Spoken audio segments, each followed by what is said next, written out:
सभी का स्वागत है फिर से इस वीडियो में। आज हमारे साथ बुद्ध हैं, उसी प्रकार एक कुकरों में श्रेष्ठ पठान हैं। तो ये हमारे साथ हैं और हमारे वीडियो के विटनेस भी हैं। तो आज हम बुद्ध के कुछ कोटेशंस त्रिपिटक से जो उन्होंने कहा था वो आपके सामने रखने चाहते हैं। कि उन्होंने ये कहा कि आत्मा जैसी कोई चीज़ नहीं होती है, ना भगवान जैसी कोई चीज़ होती है। और फिर भी उन्होंने अग्रिम जन्मों की बात की, तो किस आधार पे की। और ये जो आत शब्द है, आत शब्द भी उन्होंने दिया और इसी से आत्मा शब्द बाद में ये हमारे वैदिक धर्म ने स्वीकार किया। और जो सनातन शब्द है वो भी ऐस धम्मो सनातनो, ये भी बुद्ध का दिया हुआ ही शब्द है, जिसको आज कुछ सालों से वैदिक धर्म जो है बड़े जोर शोर से कहता है खुद को सनातनी। तो उन्होंने ये भी कहा कि मृत्यु ऐसा है जैसे कोई ट्रेन आ रही है। जीवन एक ट्रेन है, उसमें गति है, और मृत्यु एक स्टेशन है। उस स्टेशन में वो ट्रेन कुछ देर के लिए उसकी गति कम होती है, कुछ देर कम रुकती नहीं है, कुछ देर के लिए गति कम होती है, और उसके बाद उसके सामने फिर 31 ट्रैक्स होते हैं, मतलब अलग अलग आयाम के ट्रैक्स होते हैं। अपने कर्मों की जो पुंज है, जो कर्म पुंज जो है, वो जो है चेतना पैदा करता है आगे के ट्रैक्स में जीवन के लिए। और ऐसा नहीं है कि एक ही मनुष्य योनि है यहाँ पर, मात्र बहुत सारी 31 प्रकार की जो है योनियाँ, 31 प्रकार के लोग कहे गए हैं बुद्ध के द्वारा। तो आप जो है पशु तल में भी जा सकते हैं, आप वृक्ष के तल में भी जा सकते हैं दोबारा से, आप मनुष्य के तल में भी दोबारा से आ सकते हैं, और उससे ऊपर देव तल में भी जा सकते हैं। उससे ऊपर बहुत सारे तल हैं जिनमें आप जा सकते हैं।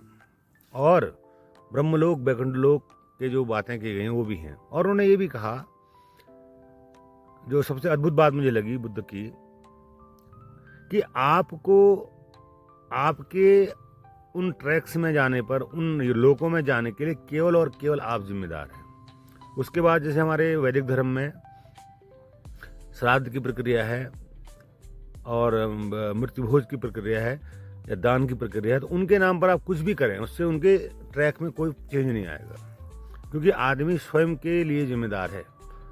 अगर उन्होंने कहा कि भगवान भी होता, कहीं यूनिवर्स में अगर भगवान भी है, तो वो आपके इस रूट को बिल्कुल भी चेंज करने में कोई योगदान नहीं करेगा, क्योंकि इस रूट को चुनने के लिए आप स्वयं आज़ाद हैं, फ्री विल है आपके पास। तो वही बात मुझे बहुत अच्छी लगी कि आपका जो कर्म पुंज है वही आपको चेतना देता है। चेतना यानी आत्मा जैसी कोई चीज़ नहीं होती है, आपके कर्म पुंज है। जो कर्मों का जो ताना बाना है वही आपके साथ जाता है, और वही आपको फिर अगले जन्म में धकेलता है, अगली यात्रा में ले जाता है। और ये यात्रा तब तक चलती रहती है जब तक कि आप निर्वाण की अवस्था में पहुंच जाए। निर्वाण की अवस्था का अर्थ क्या है? दीपक का बुझ जाना, यात्रा का रुक जाना, समाप्त हो जाना। अब यात्रा के समाप्त होने पर जो आपका जो मैं है वो किससे है पता है? आपके कर्मों से ही आपका मैं है। यहाँ पर कोई भी ऐसी चीज नहीं है जो कर्म नहीं कर रहा हो। मिट्टी तक कर्म कर रही है, पेड़ भी कर्म कर रहा है, हर कोई कर्म कर रहा है, हर कोई कर्म बंधन में है। सूर्य भी कर्म कर रहा है, चंद्रमा भी कर्म कर रहा है। तो कर्महीन हो जाएं, अगर आप कर्म से रहित हो जाएं, कर्म के फल से रहित हो जाएं, तो आपकी क्या स्थिति होगी? वही क्या है? निर्वाण की अवस्था है, वही अंतिम अवस्था है। वही हमारे वैदिक धर्म में उसको मोक्ष कहा गया है, और बौद्ध धर्म निर्वाण, और महावीर के धर्म में कैवल्य कहा गया उसी चीज़ को। तो ये स्थिति है। और जो मैंने महसूस किया, ये तो बुद्ध का कहना था, और बुद्ध का ये भी कहना था कि कर्म पुंज प्रकाशवत है, मतलब लाइटनिंग है उसमें, जो कर्मों का जो एनर्जी है ना, देखो हर एक चीज़ एनर्जी है यहाँ पर। आपके कर्म से भी एक एनर्जी प्रोड्यूस होती है, वो जो एनर्जी प्रोड्यूस होती है वही एनर्जी यहाँ पर इतने सारी जीवात्माएं कहाँ से आ गई। तो इस यूनिवर्स में अनंत जो है पुंज हैं इस तरह के, जो प्राइमरी स्टेज में भी हैं,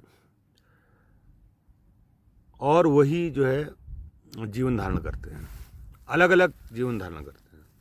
वही पुंज ग्रहों का रूप भी धारण करते हैं, वही पुंज सूर्य का रूप भी धारण करते हैं, वही पुंज नए यूनिवर्स का रूप भी धारण करते हैं, वही पुंज मनुष्य का रूप भी धारण करते हैं, वही पुंज चींटी का रूप भी धारण करते हैं, वही पुंज हर एक रूप धारण करते हैं। तो ऐसे अनंत पुंज इस ब्रह्मांड में मौजूद हैं, और सदा ही मौजूद थे, और वो मौजूद रहेंगे, वो कभी समाप्त नहीं होंगे, वो बनते रहते हैं। वो एक ऐसा सोर्स समझ लीजिए आप, सोर्स भी नहीं कहेंगे, source is a beginning, source is a beginning.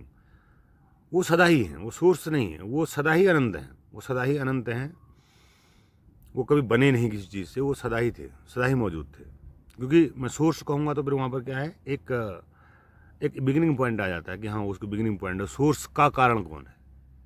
अगर मैं ये कहता हूँ कि वो सदा ही थे तो फिर उसको कोई कारण नहीं रहता है, कोई बिगिनिंग पॉइंट नहीं रहता है। तो यही बात मुझे अनुभव में आई कि मैंने जब एक्सप्लोर किया मेडिटेशन में इस यूनिवर्स को, तो मुझे लगा कि ये ऐसा लगा मुझे, जिसको मैं शब्दों में तो नहीं कह सकता हूँ, फिर भी मैं टूटे बूटे शब्दों में कहता हूँ कि अनंत आकाश में अनंत सृष्टि बन रही है, मिट रही है, बन रही है, मिट रही है। और इसको हम अनंत दूरी से जाकर देखें, इस सृष्टि को बनते बिगड़ते, तो हमें ये सूक्ष्म कणवत लगेगी, इसका बनना और बिगड़ना। और भी उससे हम दूर चले जाएं भौतिक रूप से, तो ये हमको गायब दिखेगी नहीं। जैसे यहाँ से हमें 4 अरब प्रकाश वर्ष दूर कोई चीज़ दिखाई नहीं देगी, इसका मतलब ऐसा नहीं कि वो वहाँ पर है नहीं मौजूद। वैसे ही अगर हम दूरी से देखें तो इस ब्रह्मांड में जो अनंत लीला चल रही है, ये भी शून्य है, कुछ नहीं है, नहीं चल रही है। ये नहीं चल रही है, ये भी एक साथ हो रहा है, और ये चल रही है, ये भी एक साथ हो रहा है। तो चलना और न चलना एक साथ हो रहा है। ठहराव और सृजन एक साथ हो रहा है। किसी तल से ये ठहराव दिखाई पड़ रहा है और किसी तल से ये सृजन दिखाई पड़ रहा है। यहाँ से हमको, जब हम मनुष्य हैं तो हमको अस्तित्व विराट दिखाई पड़ रहा है। अगर हम इस विराट के बाहर अनंत में चले जाएं, अनंत दूरी में चले जाएं, तो वहाँ से ये हमको शून्यवत दिखाई देगा। ये मुझे महसूस हुआ। तो नथिंगनेस और everythingness exist together simultaneously, you can say, एक साथ घटित हो रहा है। तो ये बड़ा विचित्र है कि एक साथ घटित हो रहा है। अब ये थोड़ा सा ऊंची बात होगी जो सामान्य साधक की समझ में नहीं आएगी, लेकिन मुझे ऐसा अनुभव हुआ कि मैं समाधि, क्योंकि मेरा जो महत्व प्रश्न यही था, what about universe, just tell me the universe. मैंने यूनिवर्स से ही रिक्वेस्ट की, tell me about yourself. तो he told me, she told me, it told me कि that is the actually happening, I can show you. अब यहाँ पर देखो, यहाँ पर मुझे वो क्यों दिखाई दिया, वो क्यों महसूस हुआ, इसीलिए कि मेरा इस पदार्थ जगत में कोई भी रुचि नहीं है। इवन यूनिवर्स, बहुत सारे यूनिवर्स, अनंत यूनिवर्स का भी अगर मुझे मालिक बना दिया जाए तो भी मैं बेचैन रहूँगा, मुझे कोई संतुष्टि नहीं मिलेगी। अगर मुझे अनंत यूनिवर्स का मालिक बना दिया जाए, एज ए गॉड बना दिया जाए, तब भी मेरी संतुष्टि नहीं होगी, क्योंकि वो भी कब तक रहेगा आखिर, उससे भी एक दिन मन बोर हो जाएगा। कब तक? अनंत काल तक बोर हो जाएगा। कुछ समय तक देखो, अगर एक मनुष्य है, वो उसके अंदर पद की भूख है। मैं आपको एग्जाम्पल देता हूँ, उसके अंदर पद की भूख है। उसको पद मिल गया, परम पद मिल गया, परम पद जो दुनिया में सबसे सर्वश्रेष्ठ पद है वो मिल गया, और उसको उम्र दे दिया 1, 2 लाख, 3 लाख साल, और वो परम पद उसको बना हुआ है। तो क्या उस परम पद से वो बोर नहीं हो जाएगा? कब तक वो रोज लोगों की जी हुजूरी सहन देखेगा? हाँ, आदत सी हो जाएगी उसको, मतलब एकदम बोर सा लगने लगेगा। लोगों का भीड़, लोगों का उसके प्रति सम्मान का भाव, लोगों का उसको पूजने का भाव, तो वो उनसे भी चूक जाएगा। तो मैं चूक चुका, मैं अपने पिछले कई जन्मों में इन सब चीज़ों से चूक चुका। मैं अब मुझे क्या करना था, मुझे अंतिम रहस्य जानकर विदा लेना था। तो वो ये जन्म मुझे मिला अंतिम रहस्य जानकर विदा लेने का, और मैंने अंतिम रहस्य जान लिया। अब मैं विदा ले ली मैंने। अब मैं शरीर में हूँ जरूर, पर मैं नहीं हूँ। मेरे होने और न होना एक सा ही है। मैं न होने जैसा हूँ, मैं हूँ जरूर पर न होने जैसा, एकदम न होने जैसा। इसीलिए संसार में मेरे साथ जो भी लोग काम करते हैं, जो लोग जीते हैं, रहते हैं, तो उनको थोड़ा सा तकलीफ ज़रूर होती है। इसीलिए मैं अधिकतर एकांत में रहता हूँ, क्योंकि मेरी आइडियोलॉजी, मेरी विचारधारा उनसे मैच नहीं करती है, तो कहीं न कहीं दिक्कत थोड़ा सा हो जाती है। वो तो अच्छा है कि मैं शिक्षण के जो है काम में हूँ, तो फिर भी सहजता रहती है। अगर मैं किसी और काम में होता तो फिर बहुत ज़्यादा असहज हो जाता मेरे लिए काम करना, और असहज हो जाता मेरे लिए, तो असहज नहीं होता बल्कि औरों के लिए मेरा वहाँ होना असहज हो जाता। और अभी भी मेरा वहाँ होना जहाँ पर मैं मौजूद हूँ असहज ही है, सहज नहीं है। क्योंकि अंधों के बीच में अगर कोई जागृत इंसान चला जाएगा, तो जागृत इंसान की तो बात ही अलग होगी ना, वो तो दिख जाएगा अपने आप ही। तो अंधों को और जो सोए हुए लोग हैं उनको परेशानी होगी निश्चित रूप से। मेरी बातों से परेशानी होगी और मेरे व्यवहार से परेशानी होगी। तो वो होता है मेरे साथ, मैं देखता हूँ इस बात को। और मैं इस बात को भी जानता हूँ, कई लोग मुझसे अनुरोध करते हैं कि आप जो है दुनिया के सामने क्यों नहीं आते, दुनिया को समझाते क्यों नहीं। बहुत सारे लोग जो है इस चीज़ को पाना चाहते हैं, इस अल्टीमेट स्टेज को पाना चाहते हैं। तो मैंने कहा देखो, मैं दुनिया में इसलिए नहीं आता हूँ क्योंकि दुनिया में बहुत सारे लोग पहले ही आ चुके हैं। अनेकों बुद्ध आ चुके हैं, अनेकों कृष्ण आ चुके हैं, अनेकों राम आ चुके हैं, अनेकों रमण कबीर आ चुके हैं, अनेकों आ चुके हैं। उनकी देशना